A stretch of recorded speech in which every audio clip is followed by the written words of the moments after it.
What I'd like to do is talk about a collaborative project that I've been involved in, which is recently finished, looking at the process of climate change in the Derwent Valley, its impact upon heritage assets, and how we might attempt to mitigate the effects of climate change.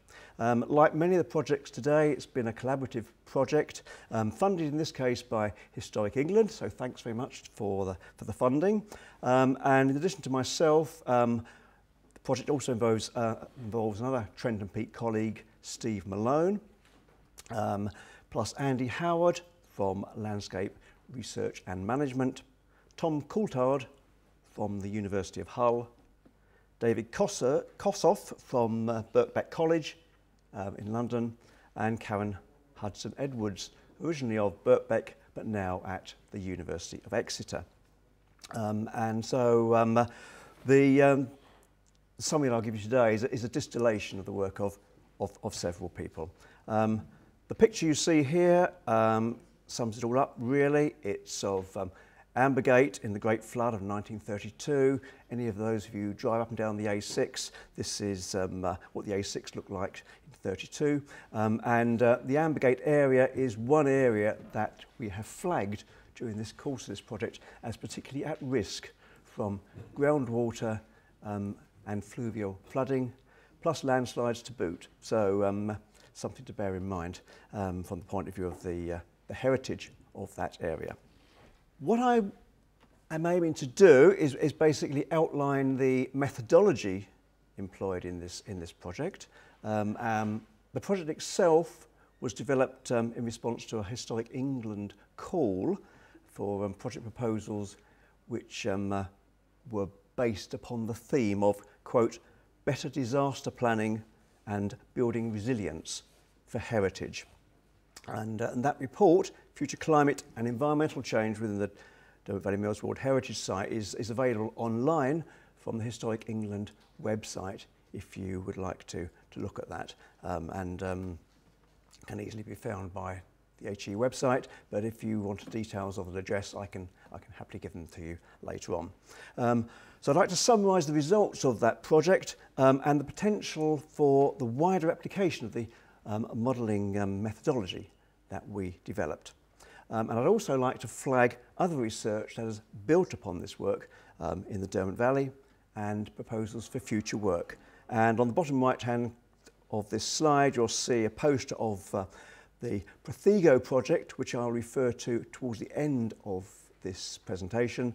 Another EU-funded project. I won't have time to talk about it in any detail, but there's a poster on the wall which you can look at, and I will happily, if anyone would like to know more about it, I will happily tell them. Incidentally, there's another poster on the wall to the right-hand side, which is of the particular project that I'm talking about today, which has got some illustrations of the LiDAR images we created and their relationship of historic, of heritage assets to paleochannels and other landforms. The study area is effectively Derwent Valley Mills World Heritage Site, and it covers both the core and buffer zones. The core zone is a thin ribbon of land which follows the course of the River Derwent for a length of approximately 24 kilometres from Derby in the south. The Derby Silk Mill, if you know it, is the southernmost tip of the World Heritage Site, up to Matlock Bath and Masson Mills in the north.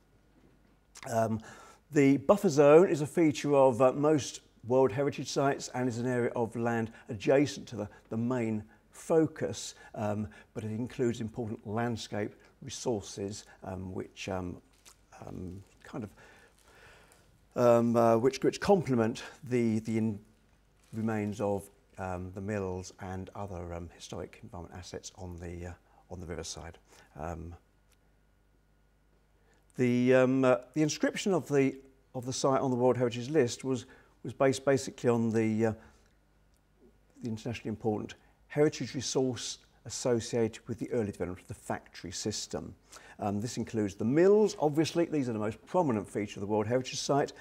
There's also extremely well preserved workers' housing dating from the 18th century, there's schools, there's churches, there's public houses, model farms, and of course the weirs and other associated water management structures. So there's a huge complex of interrelated features relating principally to the 18th century and 19th century industrialisation of the valley. And as you'll probably know, the Derwent Valley was one of the, not the only one of the cradles of the Industrial Revolution, and is particularly famous for its textile mills such as Masson Mill and Cromford Mill.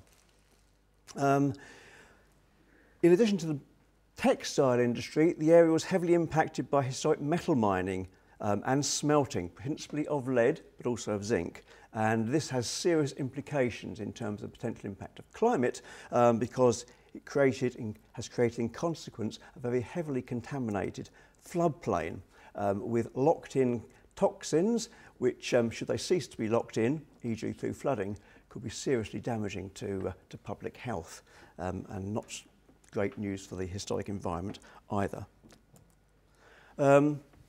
Okay, in terms of methodology, there were two stages to the project.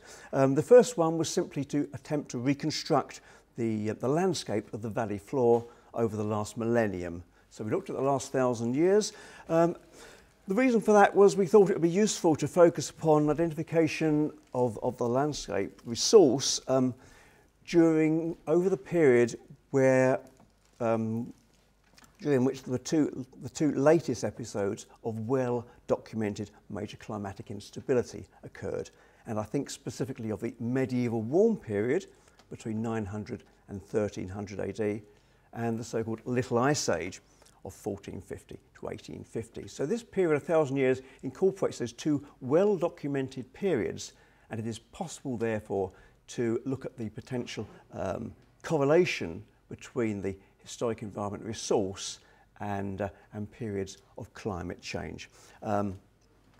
Briefly, the medieval warm period was a period when it was rather warmer than today, as you might suspect from the terminology. With the Little Ice Age, it was considerably cooler and also wetter, and it correlates, we think, with a period of much higher fluvial mobility, and that has important implications for our understanding of what we're seeing in the landscape. In terms of data sources, we looked at documentary and cartographic evidence.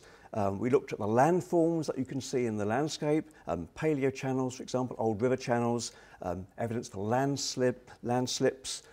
These are all very clearly evident from LiDAR data of the kind that you'll see in a moment. We also looked at the geochemical record, establishing how contaminated the valley sediments were in terms of lead, zinc, etc. And we also plotted all of the historic environment assets for the study area from the medieval to modern period. And that was based on evidence in the Derbyshire Historic Environment Record. All those data were incorporated in the GIS, and at the end of the project they were migrated to the Historic Environment Record, so all the data that we accumulated during this project can be accessed from the Historic Environment Record, which is based with Derbyshire County Council. The map on the right-hand side shows you a slice of the Derwent Valley towards the middle. It's a LiDAR base map, but you see the shaded areas, blue, purple, they are all historic environment assets of one kind or another. You'll see some of these are giant polygons. That's because they don't just refer to historic buildings, for example, or archaeological sites. They also refer to landscape resources such as blocks of ridge and furrow relating to medieval agriculture. And the particularly large area of blue is Allestree Park, which preserves within it an exceptional number of earthworks due to its preservation. And we note the limited impact of arable farming.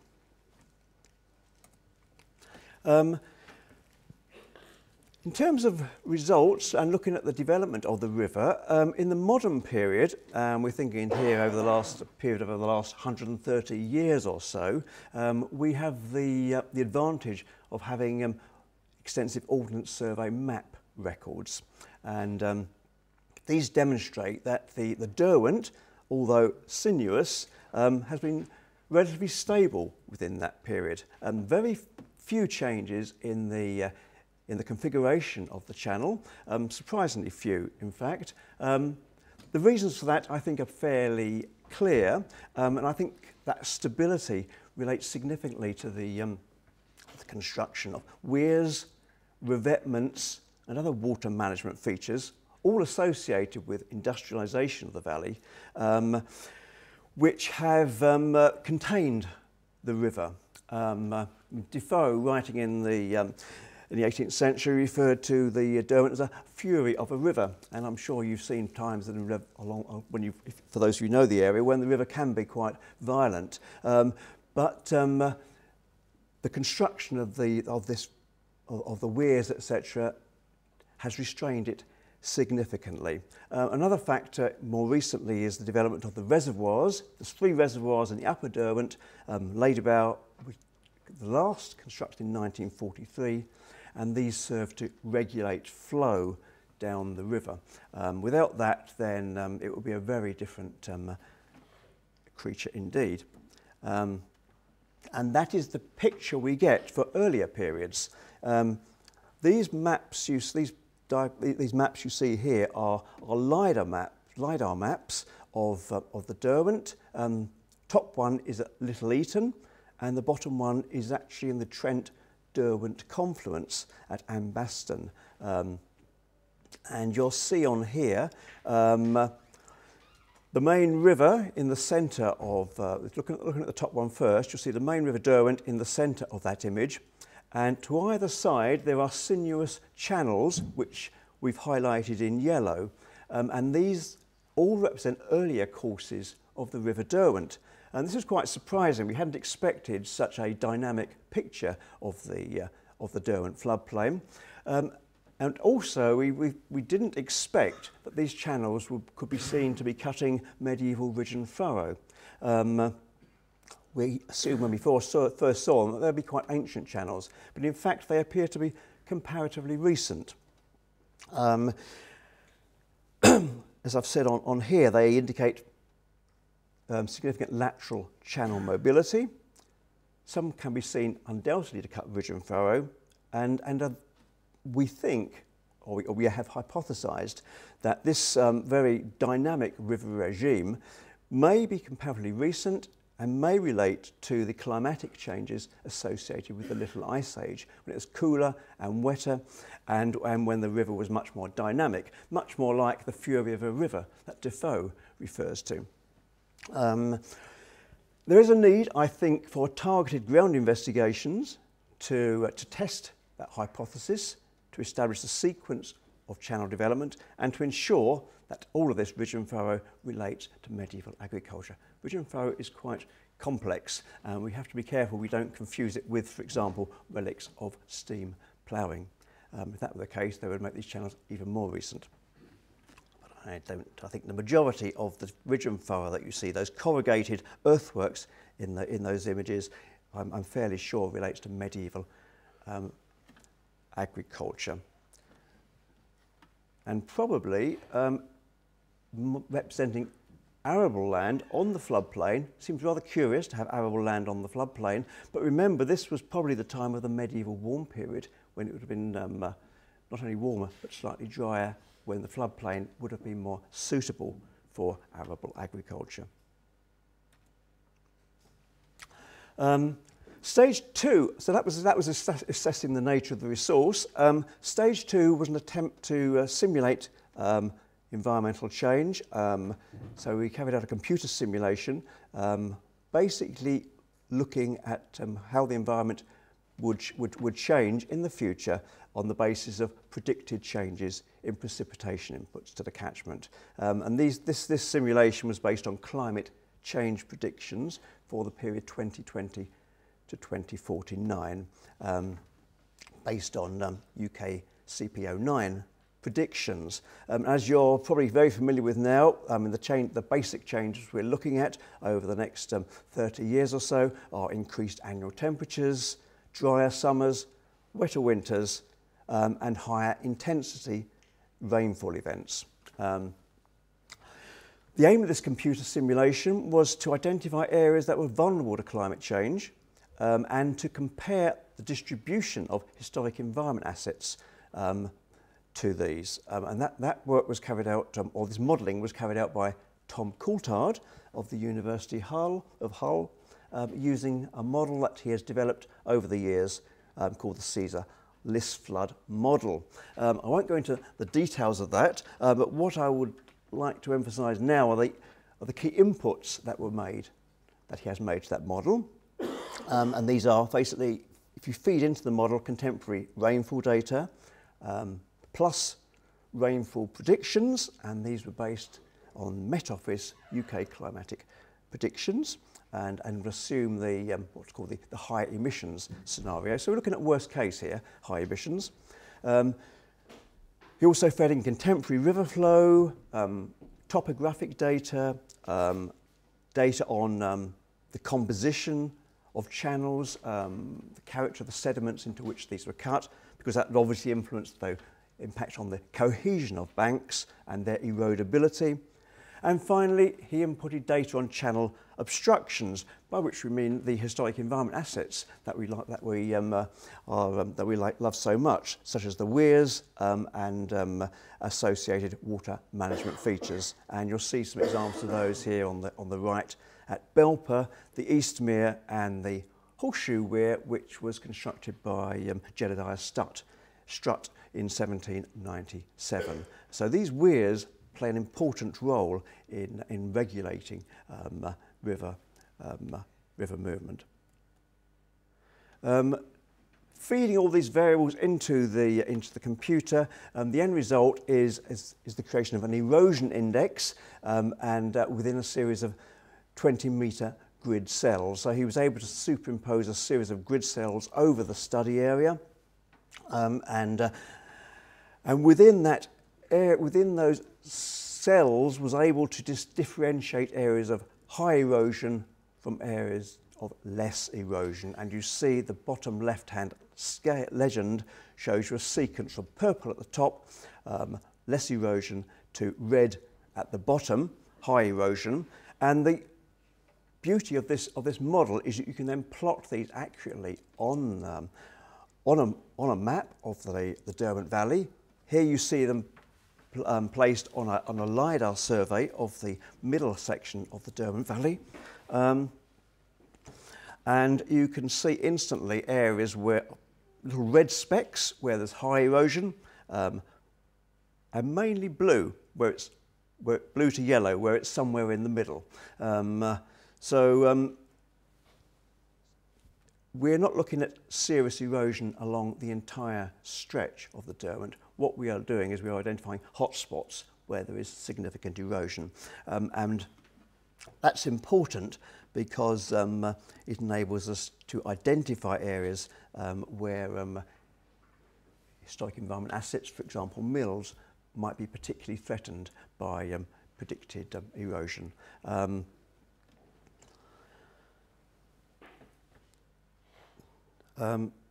So it provides a useful tool for defining, for distinguishing historic environment assets which are would be particularly threatened by higher fluvial erosion. It also provides a tool for identifying landscapes which where erosion might impact severely upon sediments contained within the floodplain. And as I mentioned before, one thing we have been able to demonstrate is that there are significant levels of toxic contaminants buried in these alluvial sediments. So extensive bankside erosion or hill slope erosion on areas with these high contaminants is quite a serious issue. So the advantage of this is that we can identify those areas, and that provides a basis for mitigation strategies. These maps here demonstrate the results of this work. On the left-hand side, you can see a stretch of the Derwent Valley, and if you look along the course of the Derwent, you can see very clearly red areas which are signal potentially high erosion. On the right-hand side, it's the same map, but we have superimposed the sites and landscapes identified in the historic environment record. So, for example, the purple polygons are areas of ridge and furrow cultivation, as determined by the earthwork remains, and some of the smaller polygons represent historic mills, weirs, and the like. So, when the World Heritage Site Management team is thinking about how to mitigate against climate change, this provides an excellent tool for enabling them to focus very scarce resources upon the most vulnerable areas. And it's particularly pertinent at the moment because the World Heritage Site is currently developing its next 5-year plan, and this work can feed into that.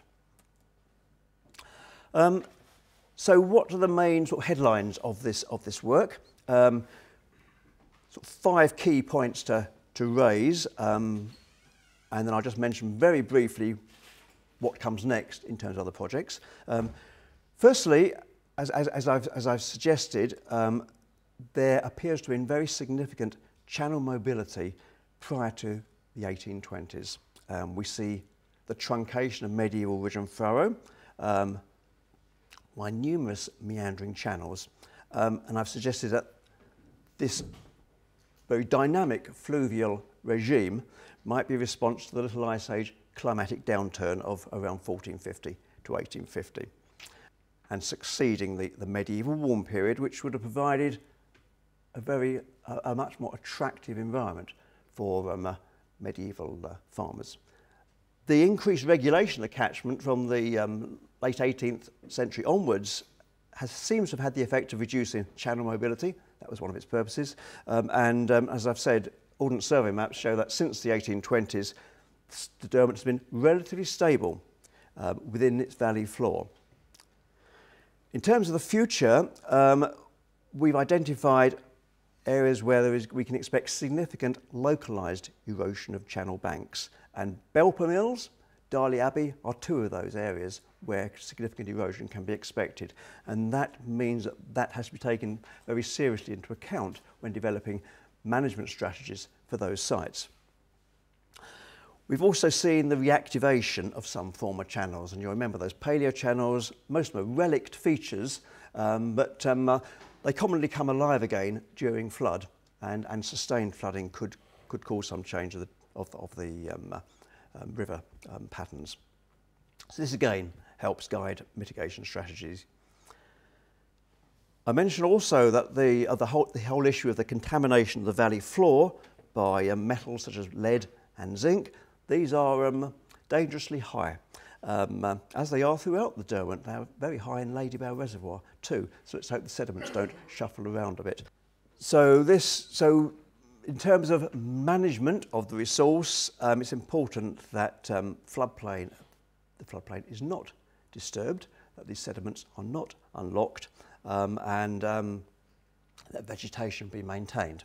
In terms of the valley slopes, these are particularly worrying because they are vulnerable to slope erosion, and the lower valleys of the Derwent are characterised archaeologically by large numbers of smelting mills associated with industrial waste. So they're of archaeological interest, potentially vulnerable to higher fluvial erosion, and potentially dangerous to human health.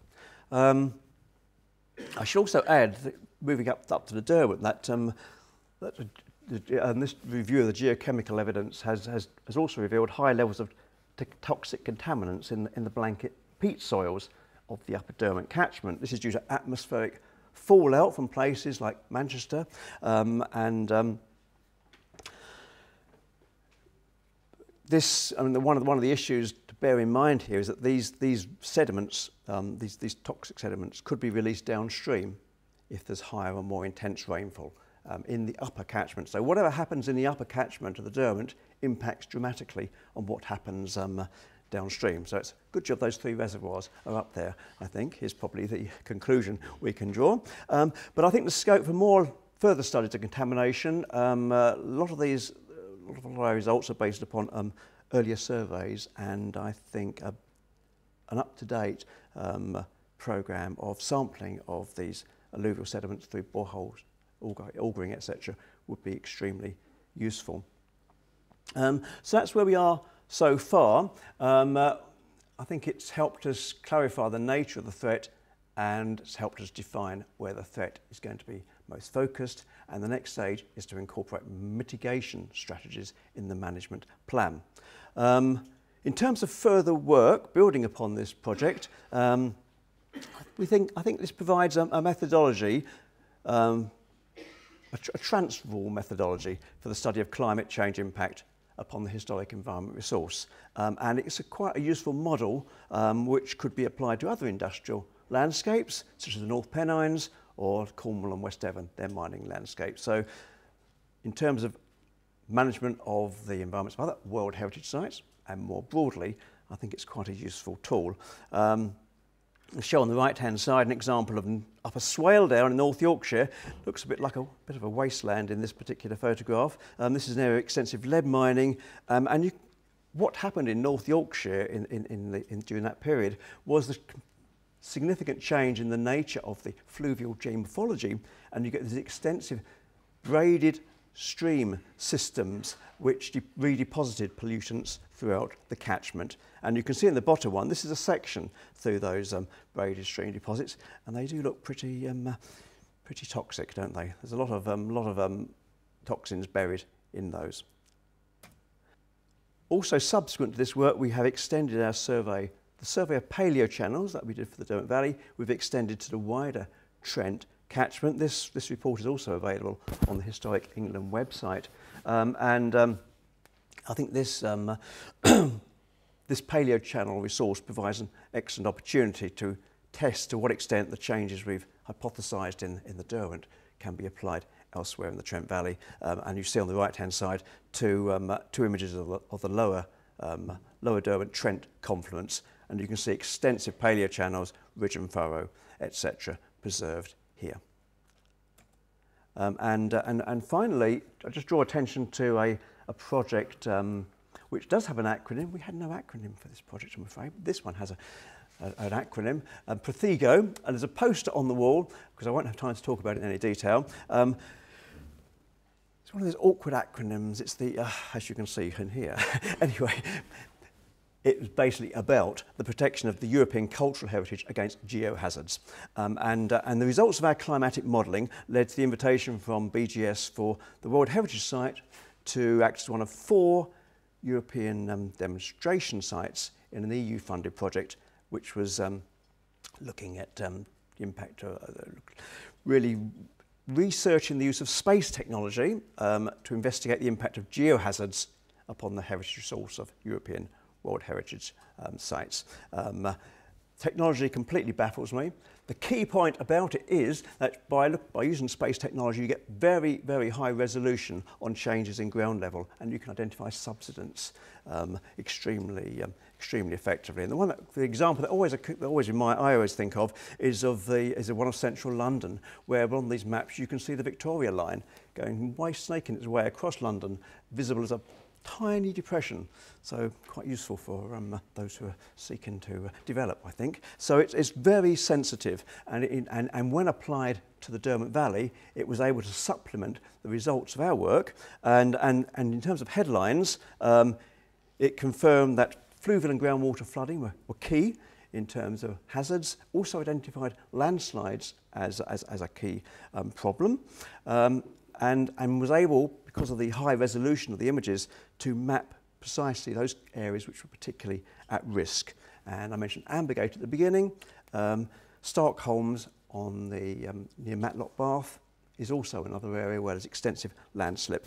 It also suggests that subsidence, due to the shrink swell of clay subsoils, may be locally significant, and something of particular concern for historic mills, which may have been built upon shallow foundations. So very important in terms of monitoring the resource of the Derwent Valley.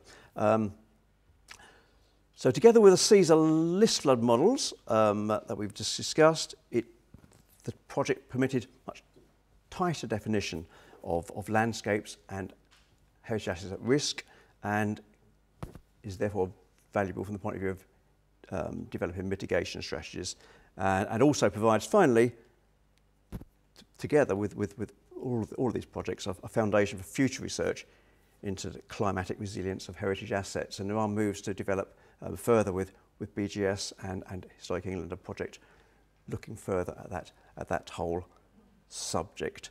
And I'll end with a picture of Belper Riverside Gardens on a rather wet day in January 2000, and just next to Belper North Mill, which, surprisingly, one of the key issues for Belper North Mill is flooding of its foundations at depressingly regular intervals, I'm afraid. So anyway, thank you very much.